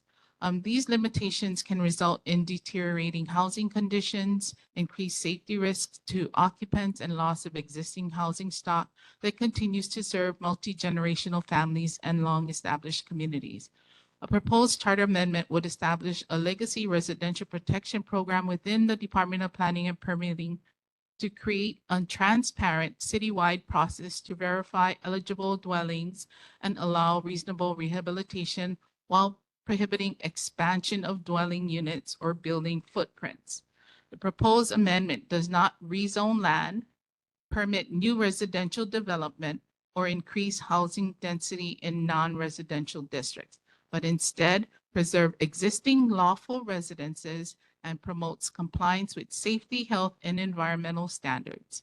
Embedding this program within the Honolulu City Charter would promote consistency, accountability, and long-term governance stability beyond ad hoc variances or discretionary approvals. The neighborhood board, Kalihi-Pālama number 15, it'll be up for discussion and it'll actually be up for vote. And I'm going to recuse myself from this. But basically what it is that zonings have changed in the community, and there's more than 400 properties that are affected by this. And these are multi-generational properties. So currently you can only fix it at 10% a year. So this will allow not for anything to go beyond what currently is existing on the property. It's just allowing people to remain and rebuild what's there, not adding on another bedroom, not adding size to their home, but just to fix and to be in compliance with, I guess, safety standards. Yeah, so that's number one, is the safety. Without it, people tend to live in substandard housing that really need to be addressed. So far, I can bring you up to date in regards to the Charter Commission. It had passed the first review, and it's really considering making it past the second review because there's nothing else that is like it in the charter proposal. And the Charter Commission really is there to look at fixing systems because this is really a systemic issue. This is something that I've been working on since 2006 with a lot of different city council members. So I went through 3 different council members, and the last one here had shown me we have this thing. So that's where I'm at now, the Charter Commission. Okay. So that's my take on this and why I'm doing this. Cards has a question. Go ahead, Cards. Hi, I don't necessarily have a question, just a comment. I do want to look at this at the perspective of Kupuna. As someone that has worked in a nonprofit that does do home renovations and improvements to make sure that a kupuna don't fall, I do take this resolution seriously as a safety concern. So I do hope that this resolution does get passed, and I do hope other board members got a chance to take a look at it. Thank you. Okay, thank you. Any more discussion? Okay, we can ask for a vote, but I'm going to recuse myself at this time. Member Diosa is not here. Member Farm, still not here. Member Guerrero.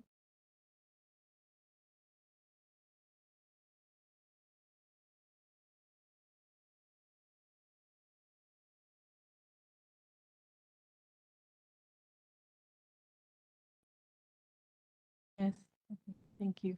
Member Hopi.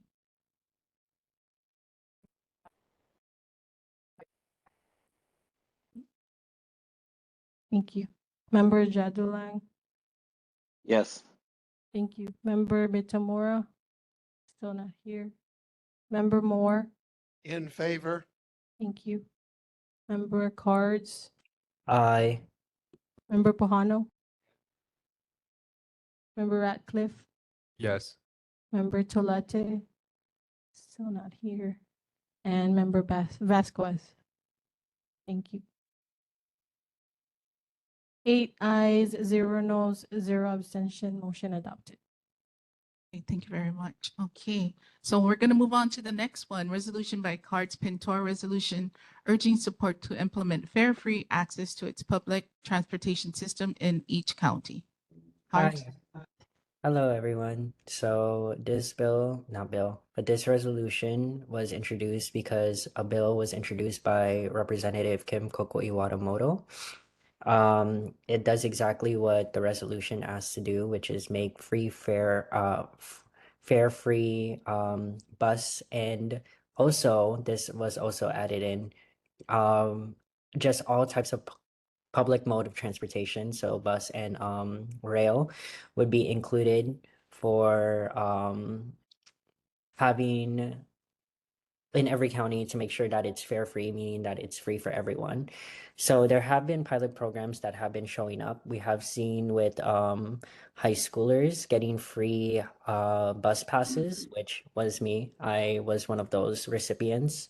You also have university students pay $50 a semester per tuition, which is included in their tuition for bus pass. Also me, I'm a recipient of that.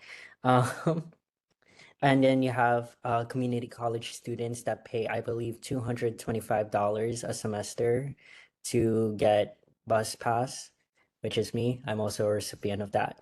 So we have seen, and now they're planning to outreach and expand more towards elementary students and middle schoolers. But I think just having it in general, because adults have to pay so much. I think the bus pass, from what I remember, is $90. That's per month. That's kind of a lot, asking for adults to basically pay $90 a month for a bus pass. Disabled people have to pay, I think, $50. Same with youth if they are not a part of the free, quote unquote, free passes, which they have to be signed up with their original high school. So if they're a GE, geographical acceptance, then they would not qualify. So just having fare-free buses would, and also rail, but this one's mainly focused on buses, would actually be a godsend for thousands of people around the island, would help alleviate traffic, would also be cheaper. Mahalo. I would like to make a motion to further discussion. I second the motion. Any discussion? I will speak against the resolution as a bus rider who does not own a car. The buses currently are often very crowded, and adding all these free people will, Card is too young to remember when Frank Fossey set up the bus system. It was free for everybody 65 years of age and older, and tourists overrode local people, packing some of the bus routes and not paying anything. I do not think this resolution has been really well thought out, and I will vote against it.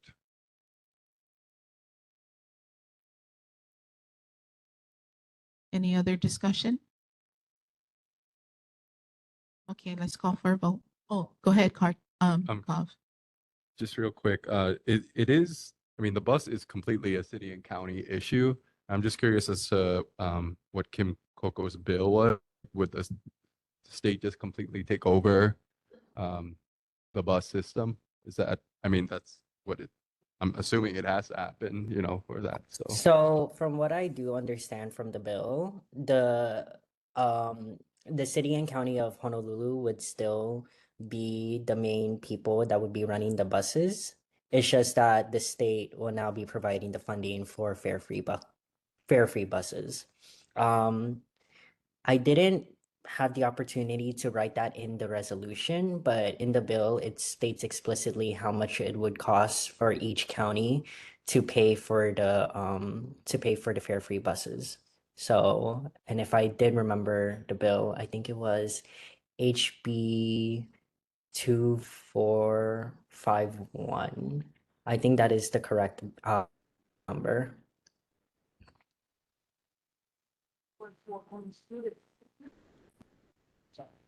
I'm sorry, Lynn Vasquez, Neighborhood Board. That was only for students. Yes. for the No, public? yes, so there's two bills.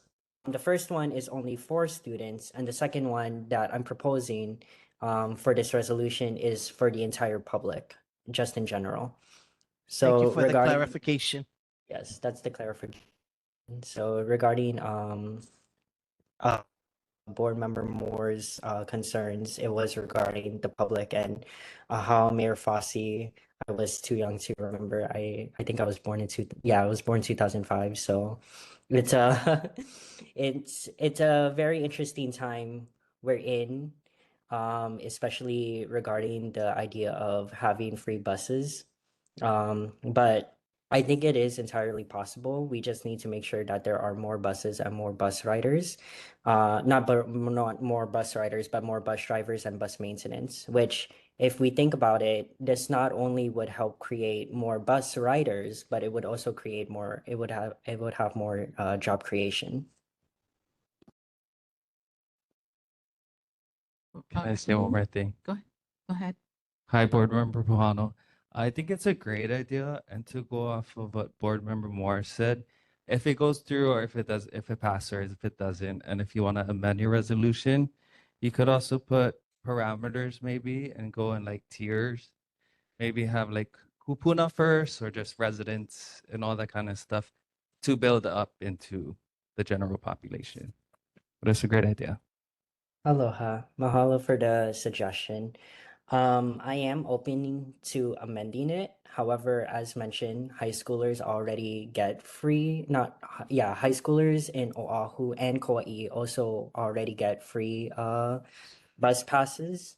And university students pay $50. UH Mono students pay $50 a semester. So technically, and it's included within their tuition. So you could consider that free. The resolution I'm proposing gets rid of all the barriers. There is no age limit. It does not discriminate against race, age, anything.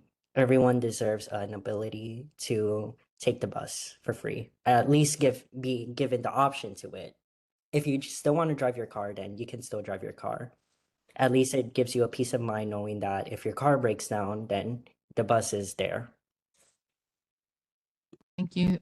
We have Randy Jadalang online. Hello. I would just say in regards to this, I'm generally a big advocate of transit. I was wrestling on whether to support this. My main issue with fare-free transit is when it's made fare-free, it isn't focused on funding, but the fact that this proposal includes a measure to replace that lost funding makes me more comfortable with supporting it. So given the choice between free transit that's bad and good transit that charges a fare, I would choose the good transit that charges a fare. But ideally, supplementing that and making the transit more accessible and making it easier for riders to access, I think would be ideal. So I will support Card's motion tonight. But also looking at the bill online, the Hawaii Legislative website, it looks like 2451 has been deferred by EEP already. So I think this is mostly symbolic and it'll have to come up again next legislative session. Right. And I do hope that next session does reintroduce it. We already have introduced some similar bills, not bills, some similar resolutions. We have introduced the free community college resolution multiple times, and we finally got it passed in, I think, all the way back in November. So having these resolutions, of course, just affirms our support and making sure that the public knows what we are in favor of and making sure that we advocate for these types of changes within our communities. Mahalo. Hi, Senator Kim. Can I weigh in? Thank you.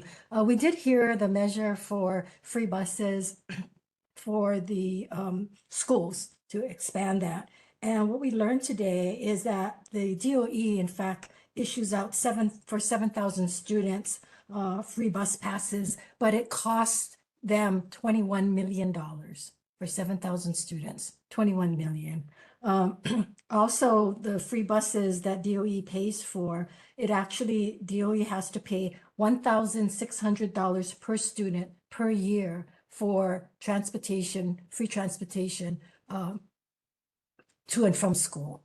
And those that have to pay, there are about 8,300 students that or families that pay is $288 a year. So as you guys are looking at all of these free buses, free meals, there's a cost. And so the question then becomes, where do we cut?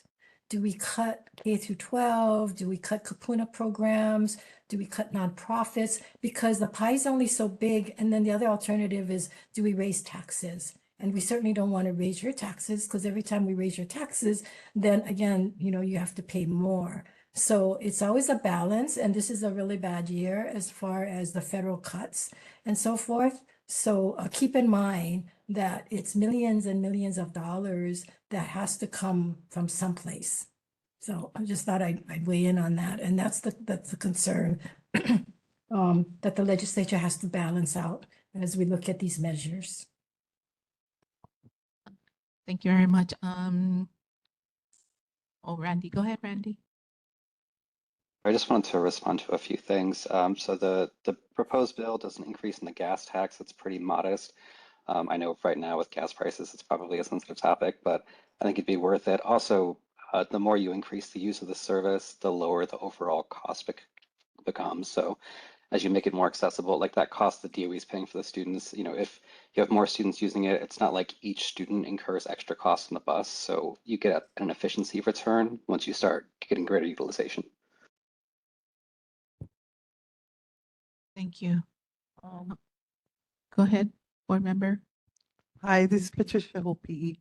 I like your proposal, but I'm just looking at like nothing is always free in life. I see like $90 per month. You have a lot of students that just graduated or they're at that age from 19 to 21 looking for a job, but they have to pay for the bus, right? Coming out with $90 for them to have, and they don't even have money because they don't have a job yet. For them to get out there and look for a job to get out there, it's so hard for them to even go anywhere because they're stuck without having the bus fare. I know a couple kids down in Wynite side. I tell them to catch the bus, but they don't even have bus money, but they're only 19. They want to get a job, but they don't have the bus fare. That's what I'm looking at, like if it could be cheaper for those, age brackets that they're just coming out of school, but they don't have financial substance. Thank you.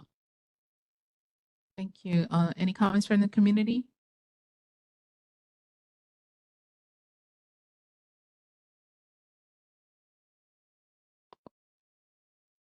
My name is Dana Yap. I just wanted to find out, Cars, how do you define a student?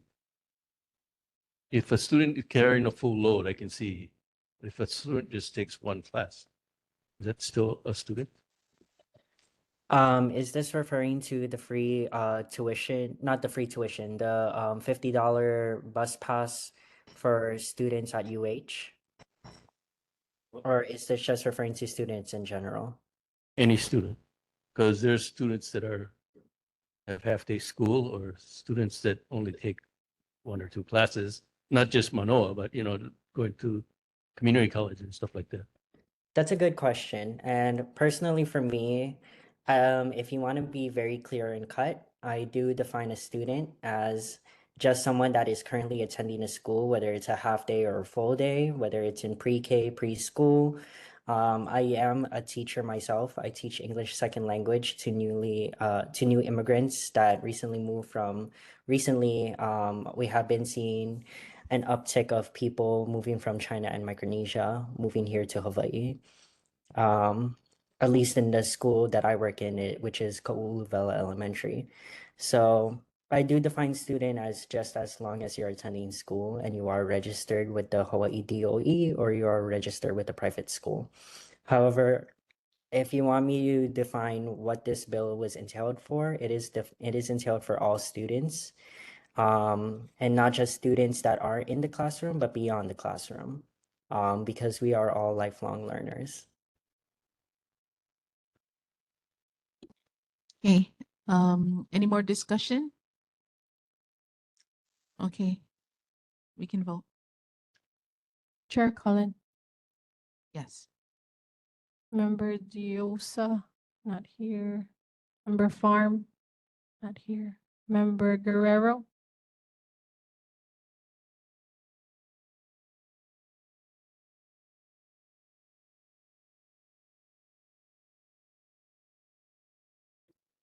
are you voting yes, no, or abstain?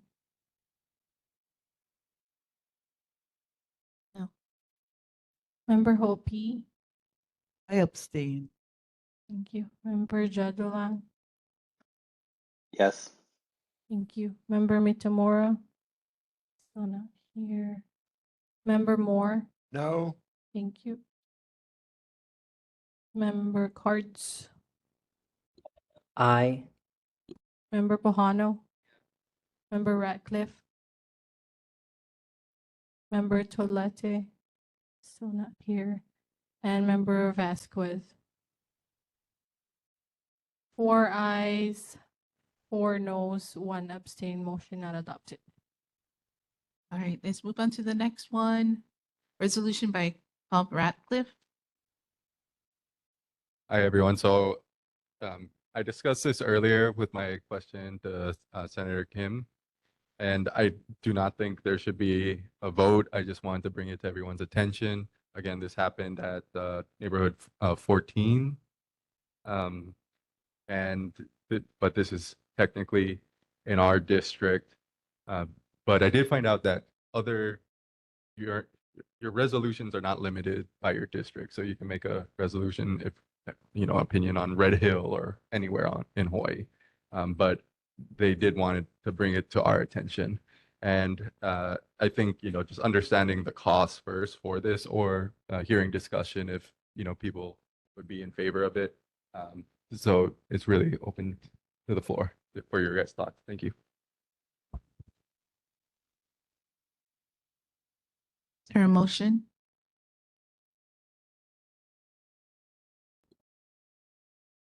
Second. Motion to open floor.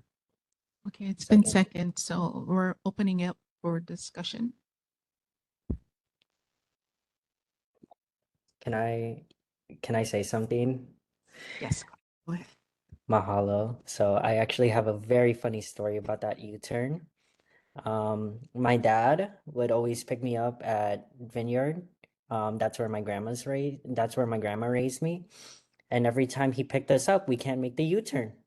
Would be much easier if we made the U-turn. And then now that I got on neighborhood board, I told him, hey, what happens if I actually introduce this as a resolution? And he said, oh, useless. You guys are already old now. There's no point. I don't pick you up from grandma's anymore. So there's really no point to have this resolution. But now that I'm also working at Kalihi-Pālama Health Center. Oh my gosh, if we could pass this resolution, that would be a godsend, because I am tired of not making that U-turn just to go home. I really need to get home.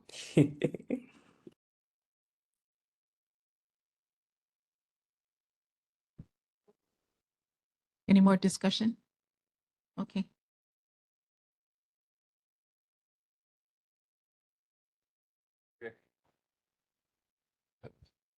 Okay, we're gonna open it up to get voted on. Move to Oh. vote. Yeah. Let's call for the vote. Chair Cullen, Yes. Member Diosa, not here. Member Farm, still not here. Member Guerrero, thank you. Member Hopi, Member Jadulang, Yes. thank you. Member Mitamora, still not here. Member Moore, Abstain. thank you. Member Cards, Aye. Member Bohano, Member Ratcliffe, Yes. Member Tolate, still not here, and Member Vasquez. 8 ayes, 0 noes, 1 abstain, motion adopted. All right, thank you. We're gonna move on to committees. So at this time, we don't have any because we need to submit agenda and minutes prior to monthly meetings to be shared. We're gonna go, I'm sorry. Approval of regular meeting minutes from last month, Wednesday, February 18, 2026. Any changes, amendments? If there's no amendments, we're gonna adopt it. Seeing none, adopted. Okay, so here we go with our final announcements. Next, Kalihi-Pālama Neighborhood Board number 15 meeting scheduled to be on Wednesday, the 15th of April.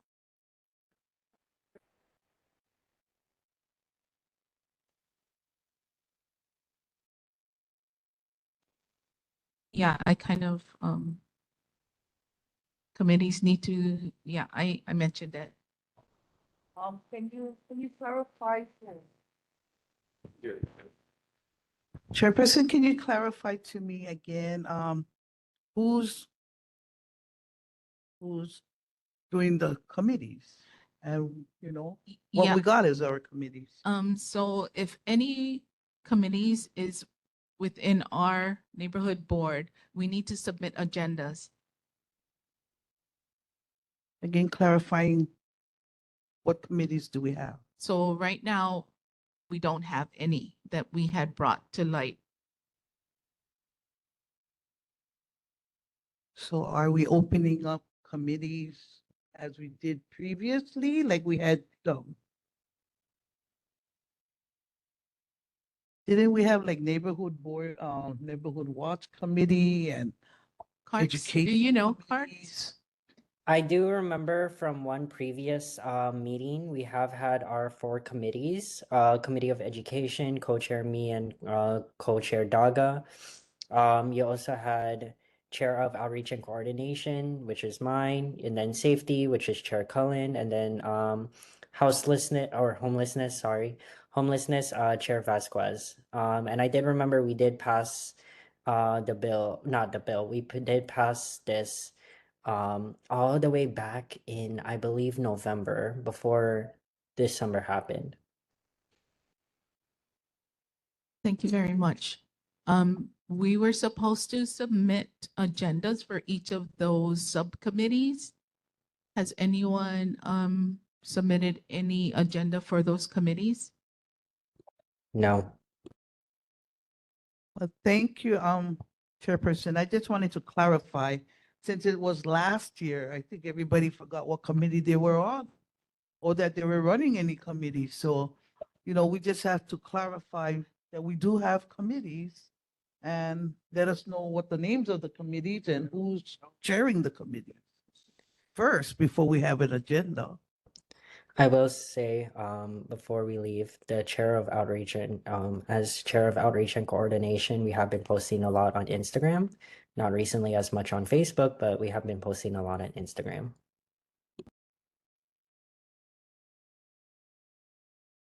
We still need to have meeting agendas set as well as minutes turned in to be able to share at this platform here tonight. If there's none, then we really can't share anything. As the safety chairperson, I did not create any agenda to meet with myself. Prior to that, I just kind of handled a lot of that by myself with my family members. So with that being said, that was primarily within my jurisdiction, not the entire area. So I'm gonna say I'm no longer chair of the safety committee. I would just like to say for the chairs of the committee, if you guys have an agenda, can you guys communicate? How is the communication through email? Yeah, or if you guys can communicate that through email. Right, Melissa? Just to clarify, all agendas for committees and all minutes have to be sent to us, to the NCO office. We do the mail out and the email listing, whoever's is on the list. We send it out similar to or the same as the regular meeting agenda. So we have to follow sunshine law where it has to be sent out 6 days prior to the meeting. So that's where you guys can start. Thank you, advisor and chair. Just for clarification again, we needed to know who is our chairpersons for what committees, because we all don't got it. Yeah. Yeah. So you guys gotta update us on who is for what chairperson is for what committee.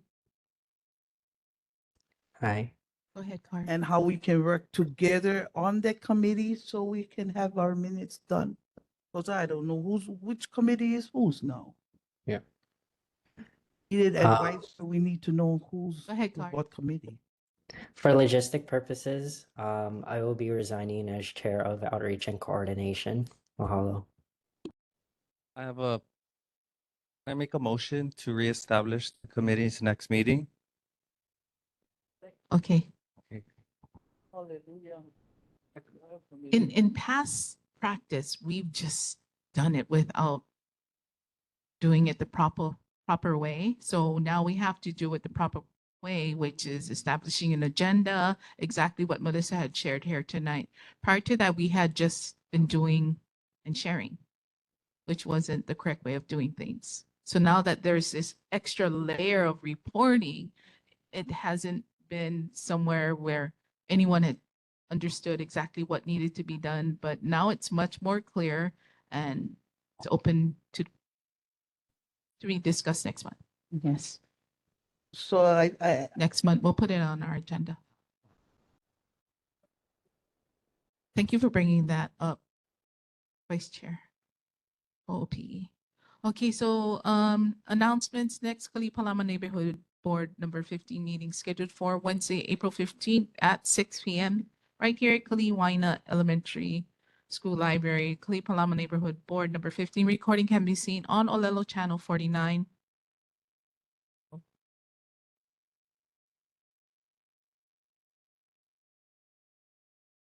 Oh, okay. Let me see. I'm gonna read another one. Added on, the City and County of Honolulu and Hawaii Food Bank are partnering up to fight against hunger. So the neighborhood assistant, Sir Rubio, will be collecting donated canned goods at the next neighborhood board meeting on the 15th of April. So please bring something to our board meeting next time. Recording can be seen on Olelo Channel 49 or at olelo.org live at the following times: first Monday of each month at 9 p.m. and second and fourth Thursday of each month at 11 a.m. Meeting is adjourned. Thank you, everyone.